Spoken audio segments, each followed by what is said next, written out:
Welcome to the Relaxed Dog Podcast, the podcast where the dogs are the stars of the show.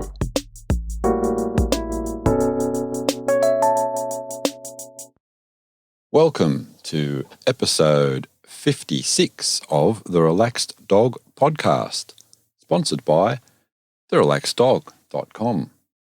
Thank you very much for listening and finding this little podcast. I am your host, Robert Ober, and I hope that you and your dog are well.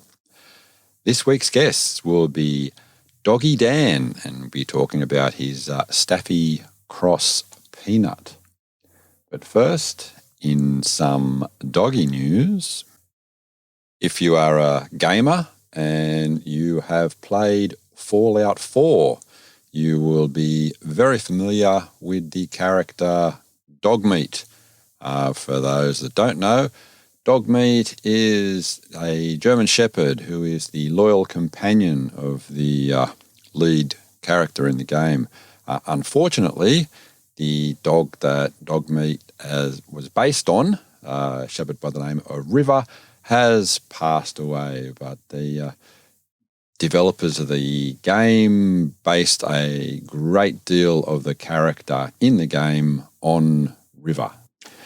A warning to our listeners in southern parts of Australia, and particularly Victoria, there has now been reports of the disease ehrlichiosis, which is the tick-borne bacterial disease that has been around in most other parts of Australia and unfortunately has now spread down into your state. Over to the US and in New Jersey, and in particular Barnegat Bay, a golden retriever by the name of Chuck was enjoying a day out with the family when, for some reason, Chuck got lost in the woods. The family, obviously distraught, searched for quite some time and then ended up going home. They have received the good news 16 days later that some joggers and a local fisherman combined to find Chuck while he was having a morning swim in the bay. Chuck is now back with the family and in excellent health. And if it's safe to do so, just hit pause for a moment and share this podcast with one or more of your friends. If you like to do that after the show, it'd be great. But if your memory is anything like mine, well, maybe it's good to do it right now.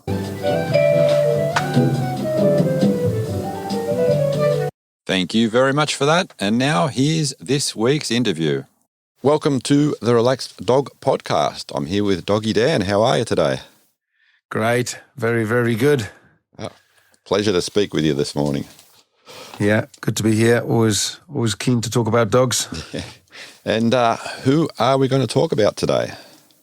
So today I'm very excited to talk about you shouldn't have favourites, but she's my dearest dog who passed away. Her name's Peanut. As in peanut butter. Oh, nice. Yeah, we called her Peanut because we were told she was going to be small, round, and brown. You know, we got her from a rescue, or we actually got her, and we got her, and we were told that she was going to be, we thought she was going to be a little Staffy cross, but she grew much, much bigger than that and turned into more of a Ridgeback Staffy, if you can imagine a Ridgeback Staffy. Okay, yeah, interesting. She wasn't a little peanut, that's for sure. Okay. As per usual, I'm going to ask you to just take us back in time to before you guys met and talk us about the hows and whys that you and Peanut got together. Well, funnily enough, my mum was always terrified of dogs. So we never had a dog. And I didn't realize how much I loved dogs because we never had one. But all the dogs I came into contact with, I kind of played with and loved. My grandfather's dog. And in the morning, there was a lady who walked 5 Weimaraners. She was very gifted. She was a bit of a trainer. And I realize now I spent a lot of time wandering on the back fields with her. So I knew I always loved dogs, but my wife and I didn't have a house. And it was quite hard to find a rental which would let us have a dog. And we said, once we get a house, we'll get a dog. So pretty much a couple of weeks after we purchased our house, we started ringing around and we got a dear dog. And they said she was a lab cross Staffy. And I walked in, saw her straight away. And I said to my wife, that's her, that's Peanut. And I walked over and she was just a little puppy. And that first meeting was pretty powerful. My wife will tell you, I walked straight up to her and said, this is the one. There was about 20 puppies there. And I just knew this is the one. This was Peanut. And it was. So was it a mutual sort of, she sort of picked you, or that was just definite, like, no, you said that's the one? I had chatted on the phone and I say she was a rescue. She wasn't a rescue. My other dogs were all rescues. She was the one I actually got from a pet shop. And at the time I wasn't aware. I wouldn't get a dog from a puppy from a normal pet shop nowadays. But this was before I was aware of how many dogs at rescue centres needed saving. So I'd rung the pet shop and I'd spoken to them and said, do you have any small round Staffy or lab crosses? And they said they had a Staffy lab cross. And they said she was sort of brown and 10 weeks old, 12 weeks old. And somehow when we walked into the shop, there was about 5 groups of puppies. And I just looked and I just knew that was the one. They said they have one female. For some reason, I was keen on a female. And for some reason, I just knew as soon as we walked in, out of all the 20 puppies, I walked up and I said, I bet this is the one. And my wife said, how do you know? I said, I just know. This is her. And it was, I think I impressed my wife. Should we say that? Yeah. So how were the first couple of weeks at home? They were pretty good. She did chew one of the carpets. I had a few tips from somewhere about, sorting out some of the mess. We once found, I think we once came home and she must have had diarrhea and there's just diarrhea all over the kitchen. And there was one morning we woke up to find her kind of sat on the kitchen table. She climbed up onto a chair and she was eating food on the kitchen table, aged kind of 14 weeks old, looking very happy and pleased with herself. And yeah, she was a lot of fun and a very gentle, loving little girl. Nice. Were there any other animals in the household at the time? We had a cat, which is actually why we ended up with this dog, because the first dog we got wasn't good with the cat, and it really did want to kill the cat, and it would have been a nightmare. And the cat wasn't very strong, mentally or physically, so we were very happy. Peanut kind of backed away from the cat, and the cat swiped Peanut, and yep, that was it. Peanut got the message and stayed away. Nice. When you say your house, was it a suburban or rural? What sort of setting are we talking about? Suburban sort of area. So she had a lovely back garden and, Peanut would race around the back garden. There was one time we actually had some of those floodlights which sit in the deck. And dear Peanut, I remember once came charging towards the first step on the decking, which had a light in it. And the light obviously blinded her. She obviously couldn't see where she was going, got blinded by the light, kept running and ran straight into the decking. So poor girl, that was a funny one. I remember she wandered around, must have had a bit of concussion or something, poor girl. But she had a lovely upbringing in our back garden, which was beautiful, contained, lots of lovely grass and happy girl. Very nice. And what about places to go when she was young? Yeah, there was a beautiful place which it was also like a swimming hole for the dogs, and we could get there fairly easily. So we basically took her on a regular basis to the swimming hole for dogs, as we called it, and she learned to socialize there, probably as much in the water as out the water. There's a big bird sanctuary in the middle, which, the thing with Peanut is nothing really went that wrong with her. She was always very well behaved. And I thought that meant that I was just a very good dog owner. But it's only much later on, I realized how good a dog she was, if that makes sense. It does. It does. It's, yeah.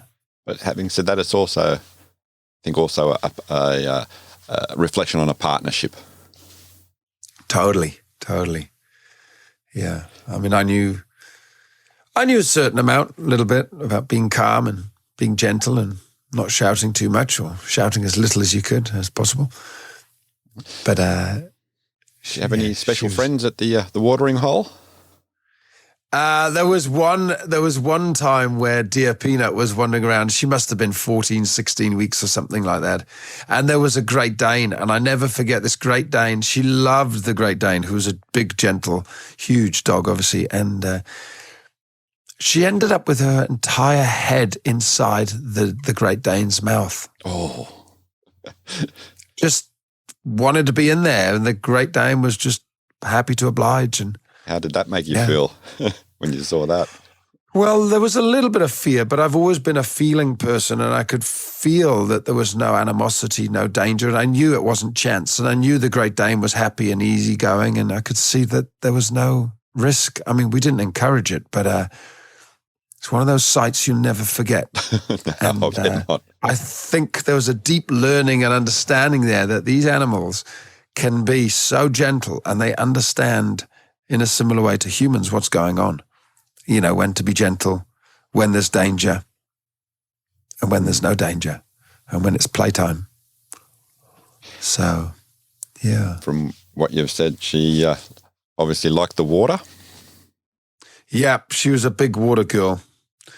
Big water girl. Loved swimming out at the local creeks where we lived, and always in the water whenever she had an opportunity, you know. Yeah. Nice. Yeah. And she have any favorite places apart from the watering hole? So I'm trying to think. The wooded area where we lived was probably one of the. Yeah, she was one of those dogs that could run for hours and hours, you know. So I think that's where I started developing the ability to call her with a whistle. Because she would actually, you know, I'd go for a jog or a run through the woods, maybe for an hour or so. And I don't know how far I ran, but she'd probably do 2 or 3 times that distance. So yeah, she'd come to the whistle beautifully, so I wouldn't need to take too many treats. Just blow that whistle and she'd come sprinting back. And we ended up moving to an area near the beach. We moved out of the suburban area to the beach area where she got a lot more swimming and a lot more runs in the woods. And she was very happy dog. The other place she actually loved to go was I worked at a doggy daycare called Canine Heaven. And that's where she was able to hang out with packs of dogs. You know, I used to hang out with 30 dogs. So there'd be myself and sometimes another assistant working with about a pack of 30 dogs, and it'd all be the large breed dogs. And she just loved that. She loved the calm energy of hanging around with a group of other dogs. And she had her friends there, you know. Hudson was a huge Malamute dog, crossed, I think, with a German Shepherd. And there's a dog called Frank the Boxer, and Bella the Rottie. And those dogs were just her mates who she used to hang out a lot with. And whether, again, it was swimming in the swimming hole or, you know, a lot of fun. There was a beautiful pond there, actually. I got to tell you this story. It's hilarious. There was a beautiful pond there which all the dogs would swim in at Canine Heaven. And there was once these 2 Neapolitan Mastiffs turned up. And they were like, they were big dogs. They were real big dogs.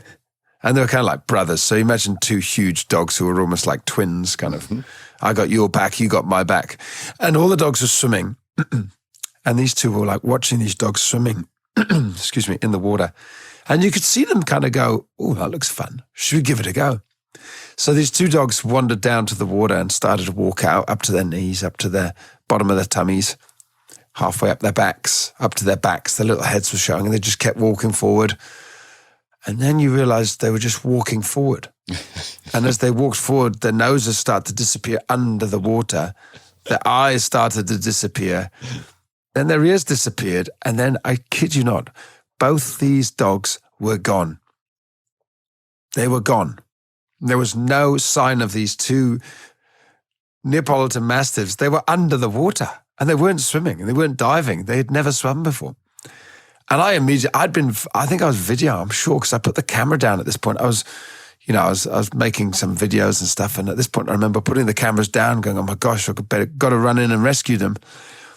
And about 5 seconds later, I saw these ears coming out, and one of the dogs started to come up, eyes, then the nose came out, and then the other one did the same.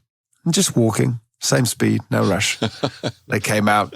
You could see them literally look at each other, shook it off and went, nah, that's overrated. We'll give that a miss. And I thought, yeah, well, maybe not all dogs understand. You've got to swim. You've got to move your legs and stay above the water. I mean, they clearly weren't built for swimming the size they were, but it was a lot of fun. Peanut loved it at Canine Heaven, yeah. Oh, what a great environment to sort of grow up in. Yeah, she had, Canine Heaven's a beautiful doggy daycare. It's got about 50 acres, and a huge swimming area, and a lot of trees and forests and slopes and hills and bushwalks. So it pretty much had it all. And yeah, very lucky. Ideal setting. Yeah, it's great.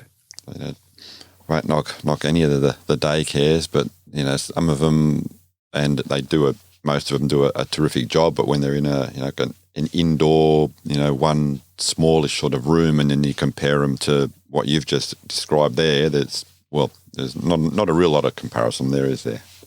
No, it's two different experiences, that's for sure. Yeah. So was it almost a daily thing to come with you to work there? She used to hang around with me the whole time. I only worked there one day a week because I was always already doing a lot of dog consultations. In fact, I was doing kind of up to 3 dog consultations a day, traveling to people's homes and helping them with behavioral issues. And this was almost a day off for me, to be honest, to go there and just wander around with the dogs, packs of dogs, pick up some deep learnings. I always say the dogs are my trainers. They're my kind of inspiration and teachers. And to see a pack of dogs, that's when you're really watching dog behavior at its best. So she'd come with me to that, and she'd come with me on the consults, which was just fascinating because I guess once she got to about 2 years of age, she was reading the dogs pretty much perfectly, partly because of her upbringing, partly because of her breed, and partly because she was just such a special dog. So she'd come with me to these consults, and she would literally show me. I realized she knew whether the dog was slightly aggressive, but she could control it, or not aggressive at all. And just because sometimes dogs would look very aggressive, but it was actually just excitement. And so she'd sort of look at me and move towards them and sort of say, yep, let that one off. I can handle that. And she was right every single time. A dog might look very aggressive, but it would run over to her. She'd do a quick grizzle and the dog would stop and sniff her. And then she'd say, that's okay. Calm down. Good. Wow. So she was a great person or dog, a great being to have by my side. Oh, absolutely. I mean, that's the ultimate tool, I guess, for doing the line of work that you do. Yeah. And with puppies, she'd let the puppies crawl all over her.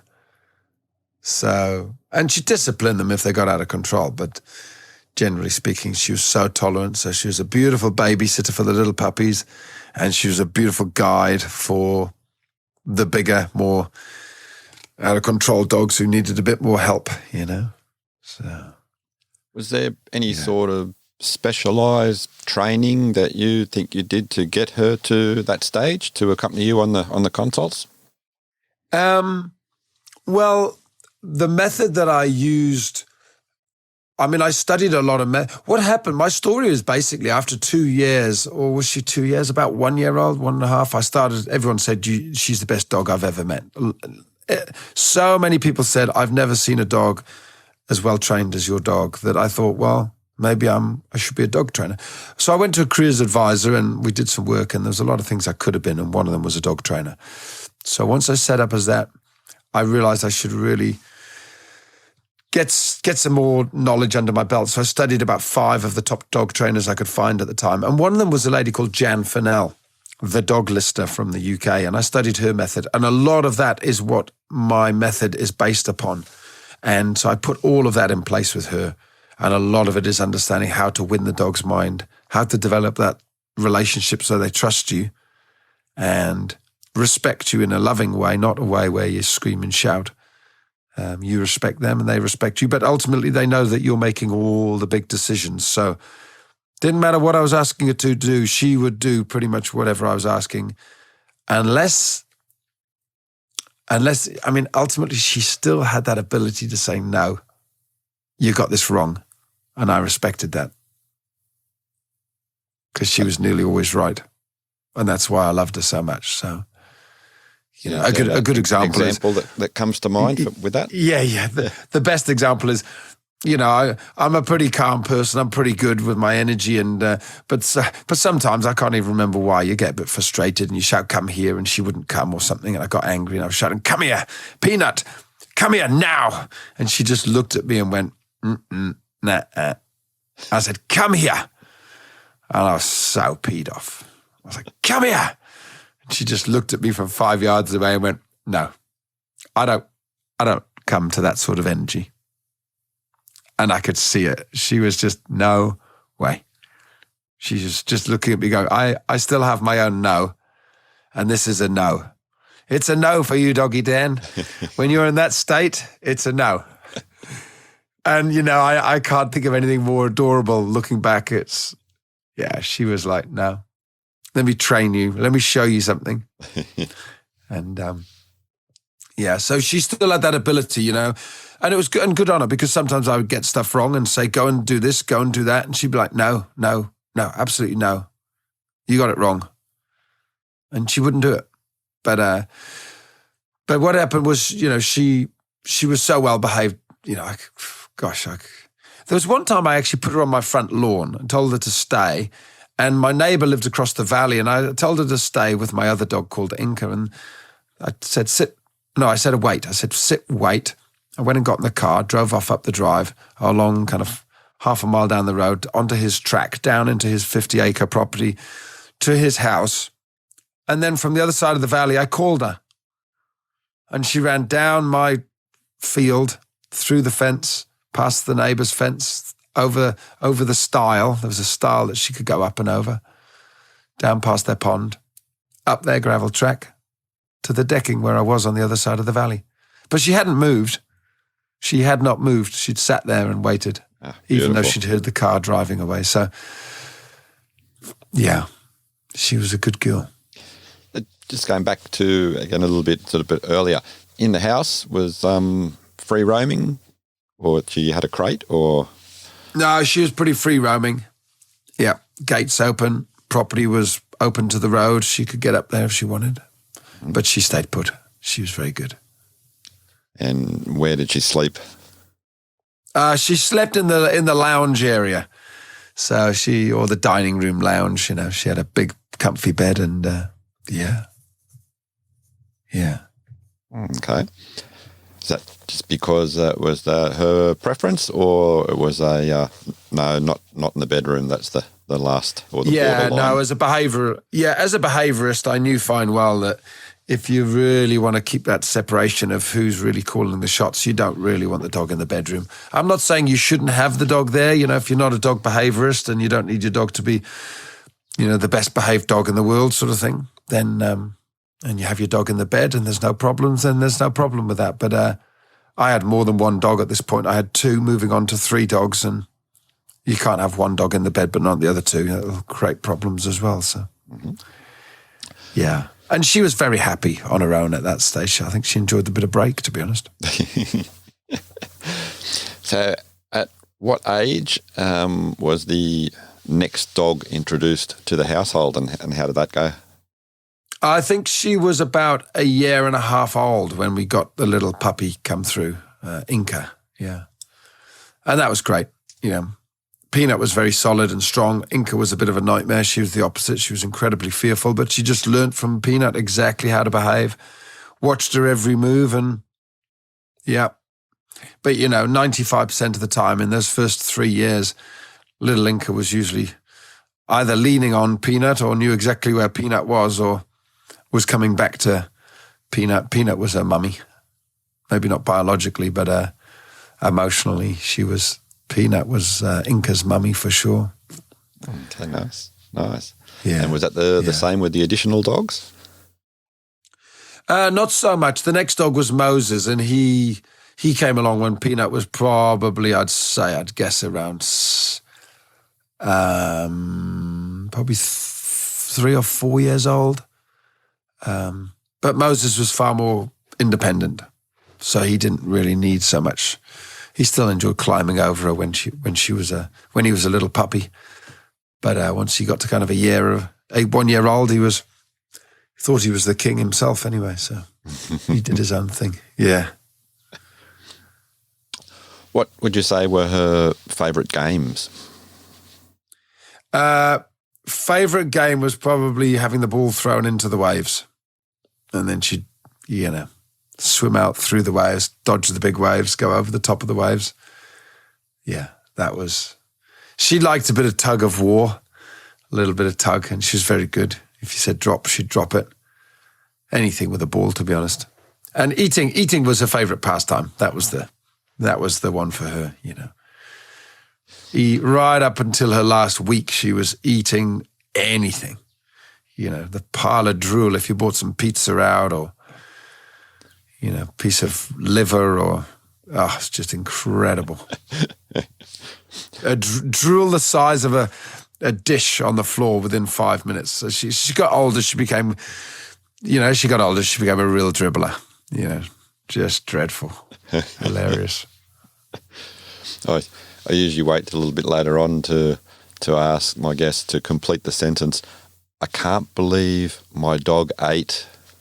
Oh, well, there was a lot of things I could put in that gap. And one of the things was I once stopped off at, I can't remember what, it was a workman sort of, I was picking up something from a garage or something and she disappeared and I could always let her wander around. She was always very well behaved. So she wandered around the back of this garage, I think, and I said to the guys, where's she? Because she wasn't coming.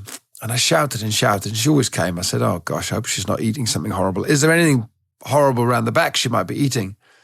And they said, oh, we have a barbecue on Fridays and all the grease gets poured in a bucket. I went, oh, you're kidding me. I said, how much? They went and got Peanut and I said to them, how much of the grease is gone? He went, about a third of a bucket, mate. Ooh. So on the way home, I was aware that she might not be feeling so well. And we were driving along and I saw her lips, and she sat in the front seat with me at the time in the passenger seat. And I saw her lips kind of, and her teeth kind of, she's pulling the teeth back like her stomach started to kind of convulse. And I looked at her and I thought she's going to throw up. So I tried to slow down as fast as I could, but it was too late. She'd eaten a third of a bucket of grease and there was just this vomit sound as she just convulsed it all out, all over the dashboard. And we're talking not solid grease like butter. We're talking more like olive oil, but creamy olive oil all over the radio, the speakers, the gear stick, the gears, the air conditioning unit, the whole lot, just this vomit of, well, by the time I'd got home, it had turned hard. So I had this hard, dried, it's just, I sold the car soon after. It was easier than cleaning it. No, I cleaned it, but it was time for a change, and that was probably the final straw. Oh, we laugh. But was she all right after that? Oh, yeah, fine. Very happy. She got her plenty of omega-3 oil, I think, that day. Were there any other interesting sort of like things that she ate? Oh, she ate all sorts of stuff. I mean, one of the worst ones was she used to love her fruit, and I gave her there was a huge piece of mango with a big mango stone in the middle, which I gave her to kind of chew the bits of mango off the stone. Because the stone was the size of a small hand, a small hand. And I brought it up to her, and she looked at it and took it and just swallowed the whole thing. Oh, no. I thought, what? I was like, no, you... I guess it was kind of greasy and slimy, and she thought, yep, I'll just take that all. So she swallowed this entire mango stone while I was beside myself thinking, that thing's never going to come out. You have to take it to the hospital. Size of a small mobile phone, Well, I watched her go to the toilet every day for kind of 5 days, and it didn't come out. And I thought, well, maybe I've missed it. She's pooing normally, so no worries there. She seemed fine. Then one morning I woke up, and there on the kitchen floor was this pearly, shiny white mango stone, which had obviously been sitting in her stomach for 5 days. And, the dog's intelligence, biological intelligence, obviously told her, don't start sending this down the pipe because it won't be able to come out the other end. And it's almost like it's got to come out the way it went in. So it came back out. She vomited it up. So she just vomited it up. It hadn't gone right through her. And it's when you realize how clever the body is that her body obviously knew there was no way that stone could... Well, I guess it couldn't fit through the exit of the stomach. And the reason is because it wouldn't be able to come out the other end. So it really made you go, wow. Clever design, these dogs. Very much so. You mentioned almost taking her to the vet, but did she ever have any serious issues that you did have to take her? She had TPLO, which is where the cruciate ligament is damaged. Never really discovered why or what happened. It was just running on the beach. I think she just twisted it, and that was several $1,000s, but she recovered from that, And we got her insured, but we never actually needed it, believe it or not. Her other one was fine, and yeah, she was a pretty healthy dog. Pretty healthy girl. Very lucky. Excellent. What about, did you have any holidays, traveling or things like that, camping? She didn't actually come on that many big trips with us, to be honest, that I can remember, but I remember her first trip, we accidentally trapped the tail in the door, poor little girl, on her very first trip. So we did a bit of a tour of the North Island, I think it was, where we live, and she came with us for a couple of weeks in the car. She always used to try and come with us, always in the car, in the boot, and sleeping in the car, and we'd camp or something, or she'd try and camp and sleep next to us in the tent, and I think... You mentioned the car and a couple of positions. What was her usual or her favourite spot in the car? Her favourite spot when there was just me and her was me in the front seat and her in the passenger. And then I could we had a big passenger seat. She could lie down and I'd stroke her. And the other place, though, was she'd sit in the back of the car. And the fascinating thing about that is she spent years in the back seat of the car with my other dog, Inca. And when I got my third and fourth dog, we moved them all into the back of the ute because there was no way we could have 4 dogs in the back. So she never really sat in the back of that car, but she had spent a good 3, 4, 5 years there when she was on her own and when there was just 2 dogs. And the interesting thing was my big dog, who's very intuitive when it comes to life and death. It's like he knows when you're talking about life and death. When Peanut passed away, he went to that car where Peanut had spent 4 years of her life lying on that back seat. And he jumped into that back seat area and he lay down. And we just buried Peanut. And he stayed there for about 5 hours. And he would not move. And I even went in there and said, come on, out you get. And he looked at me as if to say, no. I'm doing my work. I'm saying goodbye to Peanut. And I'll never forget that. I took a video of it because it was so incredible. I've got the video clip. Got a very interesting video clip of when she passed away because I knew this dog Jack would do something, and he did a couple of interesting things, and that was one of them, the back seat of the car. And he'd never been in the back seat of that car before. He's never lain in it since. Never had any intention or desire to lie there. Oh, it's incredible. Yeah, he knew he was saying goodbye. And he does that with all the animals who pass. He has his own way of saying goodbye. Really interesting. Yeah. Did Peanut have any sort of like weird habits or, individualisms? What was her thing? She had a fascinating thing she did with the harmonica. So the harmonica instrument, the mouth organ, my mate played it and she started to dance, yelp and kind of sing and dance. And I laughed and laughed. And it was like a little trick. And then in the very last year of her life, I found a guy who played an instrument called a harmonium, which I don't know if the word harmonium and harmonica are related. I guess there's a bit of harmony there. But I used to enjoy a lot of singing when I was younger, so I decided I'd give this instrument a try. It was like a wind instrument, which had like a piano keyboard, and you'd press the keys and it'd make a wind sound, and you could sing. People sang along to it. So I purchased one of these harmoniums, and I never really played it until her last couple of weeks of her life, and I started playing a little bit. On the day that she was passing away, though, it was a fascinating thing happened. She actually looked at me for 36 hours without blinking, pretty much. She looked at me. She might blink a bit, but she just kept her focus on me. She obviously knew she was passing away, and she wanted to communicate. And I came up to her, and I offered her food. She didn't want food. I offered her water on the last day. She didn't want water. She was, pretty much leaving this planet. And then she said, "Be here now and experience love." And she looked in my eyes. And I realized I really wanted to play my harmonium to her. So I started to play my harmonium. And bearing in mind, the only reason I had this instrument was because it sounded like the harmonica, and I thought she'd love it and dance.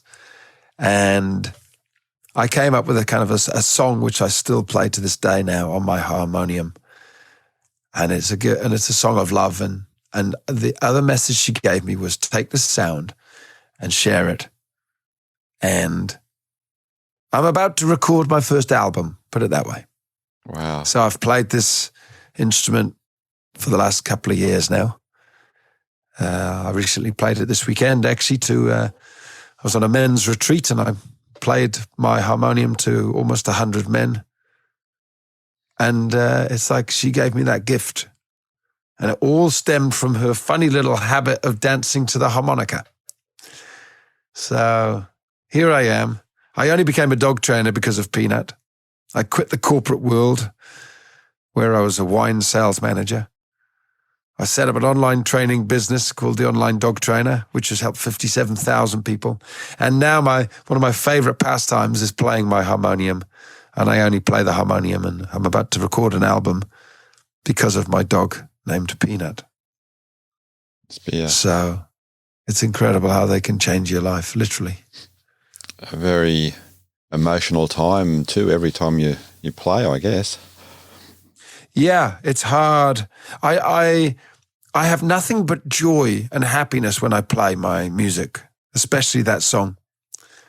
Because at the end of the day, I have nothing to be sad about when it comes to Peanut. If I cry, it's because I'm just crying tears of joy, of love, because I love her so much still. And I'm so grateful for all she shared with me. So, yeah. How old was Peanut when she passed? I believe she was 13 and a half, if I remember correctly. Yeah, she was 13 and a half, yeah. Yeah. Right, yeah. nice. Which is pretty old for a big dog, She did well. What sort of diet was Peanut on throughout her life? Let's call it a varied diet. A very varied diet. I'd like to say I gave her the best raw meat diet from day one to the end, but with 4 dogs, I was always kind of not sure what food to feed them. And yeah, she had scraps, loads of babies, leftover food, and lots of veggies, lots of raw meat, lots of cooked meat. I did rice and my own garlic and mincemeat dishes. I did vegetables, everything. As well as, there's probably quite a bit of kibble in there and quite a few bones and, chicken carcasses, the full She had the full gambit. This dog would eat anything. So with two kids and my wife and I, there was always plenty of food left over, and she ate most of it. Yeah. Dear girl. How was Peanut when your children sort of came into the household? Oh, she was incredible. Yeah. Just nothing but love for them, and so gentle. Never put a foot wrong. Just, yeah. And that's where you kind of go, well, it's not like I trained her to be amazing. She just was from day one. She just had so much love, so calm, so gentle, but also knew how to play and have fun and say no. So if you really wanted to sum her up, she had the full bandwidth. The most loving dog you could imagine, the calmest, ready to have the most fun. She had everything. Do you think if she had a choice, would she have rather played with some of the other dogs, or when your children were young? She enjoyed the other dogs, to be honest, especially when she was younger. She enjoyed, but it was always selective. They had to be pretty switched on dogs. They couldn't be idiots. So, yeah. Going out on walks and adventures, was there a particular walk? I suppose being on a larger property, not sort of as significant, but do you think there was a special one that she had? The favourite walk was definitely the walk to our nearby creek. We'd have to get in the car to get there to the horse. We say we'd go to the horse park, which is where the horses would stop and get out, and we'd turn the other direction and head along a creek, and that meant she could jump in and out of the water as many times as she wanted. Yeah, so that was her favourite spot, yeah. So you just mentioned the horses. What about interactions with other animals? She was pretty good, but she was always a little bit wary. So, she got on with pretty much every animal you could imagine. I can't actually remember her trying to catch or kill anything, but the one thing she was wary of was she was wary of the horse, but she would still try and steal the horse's, any grain which fell out of the horse's mouth or wasn't in the bowl, she'd try and get it. But she was always a little bit wary of other animals, just respectful, very respectful. Yeah. Yeah. Very nice. Yeah. So, any other sort of like special things that are coming to mind? I mean, the Peanut's real depth and beauty was in that deep connection with humans and being able to read the energy of people. So one of the things I, towards the end of her life actually, which really surprised me, was we were coming off the beach, and as we came over to the sand dunes, Peanut started to displaying the behavior of absolute joy and love, which basically meant, I love this person's beautiful. And she ran up to this lady who wasn't looking at the dog, wasn't looking at Peanut. She had her head down. She was about 60, 70 years old. And Peanut was like, pat me, say hello to me, I love you. And I thought, why would Peanut do that to that lady? The lady didn't have a dog. There was nothing significant that I could see about this lady. And I even said to the lady, my dog's saying she wants to say hello. She loves you for some reason. I said, have you got any dog food on you? She said, no. She said, all the dogs love me and the cats. She said, I'm actually more of a cat lady. I don't mind dogs, but I'm a cat lady. But I could tell when this lady spoke, she was the most beautiful lady. Such a big heart. And it told me everything. It told me that Peanut could just read the energy of people. And it wasn't body language. It wasn't that the lady looked at her. It was just her energy. It was almost like whether people believe in an aura or a spirit energy or something, there was nothing, put it this way, let's just say it was nothing that I as a human could see. And I don't even think it was body language that I wasn't picking up on. It was beyond body language. It was beyond the human visual, normal, what you can see with your eye. Mm-hmm. Peanut saw something, and it was incredible. And she did a lot of that. So she would often walk up to people who were clearly pregnant or looked maybe a bit pregnant, and she would sit and turn. It was almost like she was feeding off I can't remember if they're called pheromones or the hormones of a pregnant woman. Peanut would sit and turn and lean into them. And people would go, wow, your dog's beautiful. And I'd say, yeah, she's just loving the fact that you're pregnant and she's kind of just chilling out with you. And it was so obvious when Peanut did it that I was even able to pick people who were pregnant, even though they didn't look it, because she would do it. And so at a park, I'd see her do it with a lady. I said, she's doing that thing that she does when she's often pregnant. And the lady would look at me and just smile and go, I am pregnant. I'd go, yeah. And there was a couple of times I actually, pretty much said it to somebody and they didn't know if they were or not, but I'm pretty sure they were. I said, that's what she does when somebody's pregnant. And they'd go, really? Well, I said, yeah. That's the sort of dog that Peanut was. The one of the most phenomenal experiences was, which is a similar thing, was my wife does energy work with people, and it's in a corridor down our room into the front room. So there's two sets of doors, one door at one end of the corridor, then the corridor, and then the other end of the corridor. And one day Peanut was literally she stayed in the dining room area on her bed. And so my wife is in the front room, which is through these two sets of doors. And Peanut never went down that other end of the corridor because that was like a big carpeted area with a TV in where we used to go to sit as a family. No dogs down there, really. Anyway, Peanut was literally scratching at the door, whining, saying, let me through, let me open the first door. So I let her through the first door. She ran down the corridor and went to the second door and said, open, let me in. And I thought, well, Jenny's there with a person who's lying on a, like a physio bed thing, because my wife's a qualified physiotherapist. And I tapped on the glass window and I pointed, I said, Peanut's here. She says she needs to come in. And Jenny just nodded and smiled and went, yep, let her in. So I let Peanut in and shut the door. Later that day, I said to Jenny, why on earth did Peanut want to come down? She said, well, it was fascinating. This lady was struggling with some stuff and saying how she had never really experienced unconditional love. And she said, well, what would unconditional love look like to you? And the lady said, well, my dogs are the only ones who've ever given me unconditional love. And at that point, Peanut was literally walking into the room. Peanut literally said, I need to be there. Let me in. And Peanut went up to the bed and the lady dropped her hand down and there's Peanut and she started to cry.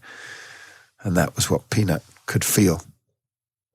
And we're talking about 1,000 people that Jenny's worked with, or I don't know, 5,000. That's pretty much the only time I remember Peanut saying, let me down there, whilst Jenny was working with the client. May have been 2 other times, but again, it was because Peanut needed to be there to do something. So she could read. The dogs have amazing abilities that we don't fully understand, that's for sure. Oh, absolutely. What a beautiful story. Yeah. Any times where she's sort of like read the negative side of someone and that sort of like avoided an incident? I'm trying to think now. There was definitely a couple of times where she moved away. She was just an avoider of all that energy. So I can't think of any stories, but absolutely anybody who had negative or strange or weird energy, she would just stay away to the point where you'd literally trust her above yourself. Yeah. Did that ever give you any sort of conflict between like friends or potential clients? No, I mean, we have a lot of good people, I guess, around our house. We hang out with a lot of good people. We're very aware of that energy ourselves. The only people I always remember, I'm trying to think if she just had I think she just had a TPLO, cruciate ligament done, so she wasn't keen on anybody who was to do with the medical profession. She didn't like going to the vets. Well, when our little boy was born, he had we had one of the nurses come to give him some injections or whatever at our house. Well, these 2 ladies walked in the house and Peanut did not like it. I mean, she didn't try and attack them, but she tried to move away and she was like, get me out of here. These ladies are smelling of, Dettol and whatever it is. It was the most bizarre because she loved everybody, but not these two ladies who'd come to do the injections. I'll never forget it. They were like, "Oh, your dog doesn't like us." I was like, "No, she's trying to get away, that's for sure." And I think it's just she knew exactly what they were there to do. And medical stuff, Peanut was like, "Nope." Probably worried they were going to inject dear Peanut, so Peanut made herself scarce. Yeah. Yeah. About sort of like grooming. Yeah, she didn't mind being brushed. Very happy to be brushed. She was a short-haired dog, so that was never really a problem. She happy to be groomed, and so very low-key in that. No problem, bath time and all that sort of stuff? No, loved being bathed, loved water, you see, so she was easy, yeah. Going away on sort of like on the trips that she did make, was anything that's sort of coming to mind that sort of stands out that she did that she may or may not have done when she was at home? What's the things that she did? It probably was a whole load of things, to be honest, but I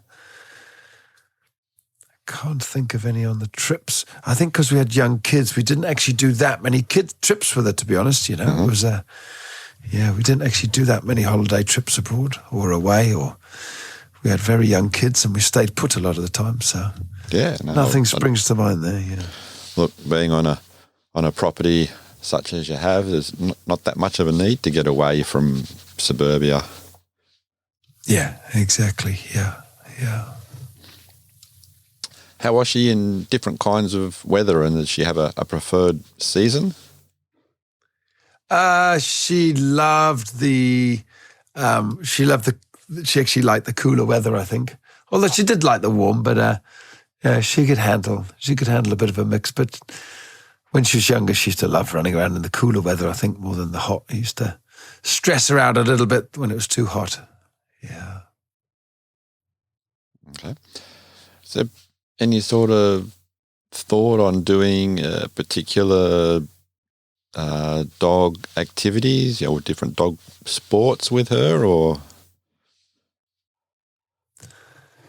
What was the thing she used to love? What was the thing she loved?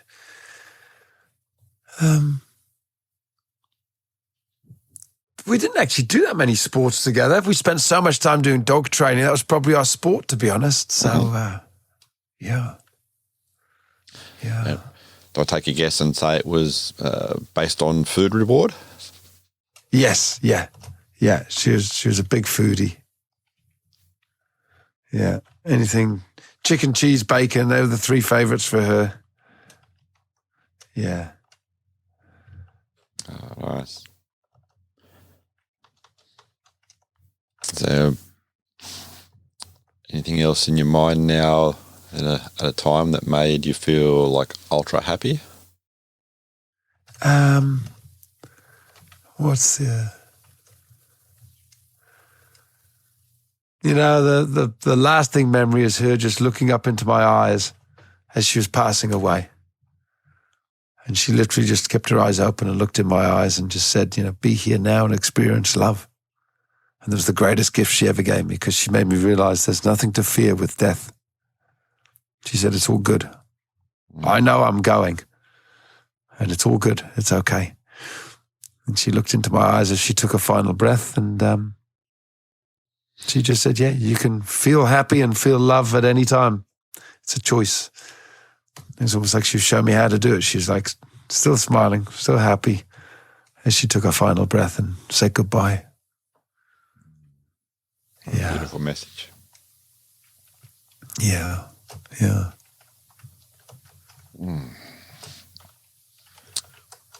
Well, I really appreciate the time out that you've taken to share Peanut's world with us. So, again, incredible dog. Yeah, she was. She was a great dog, and very grateful to be able to share it with you guys on this podcast. Yeah, lovely girl. Okay, you mentioned your line of work and business before, but for people that wanted to learn a little bit more about you, where are the social links or where they find you? Yeah, the main one is the website itself is theonlinedogtrainer.com. So that's where you'll find all my training programs. So it's a THE, like the onlinedogtrainer.com. And there you'll find all my podcasts and blogs and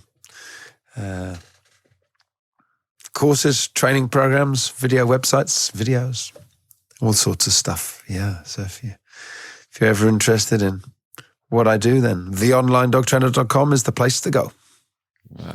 Thank you very much again, Dan. It's been an absolute pleasure chatting with you.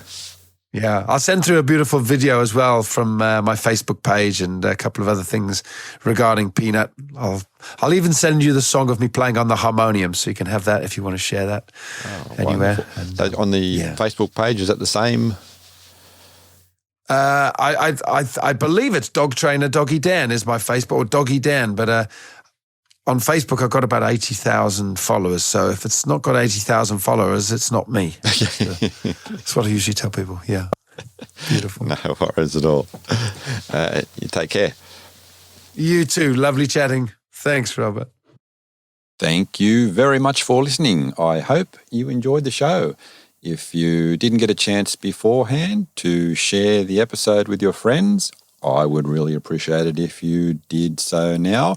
Also, if you would actually tell a friend about the show and you'd have something to talk about. Thank you very much for our new listeners in Śródmieście in Poland and in Hospitalet Llobregat in Spain. Until next time, stay safe and remember, your dog is family.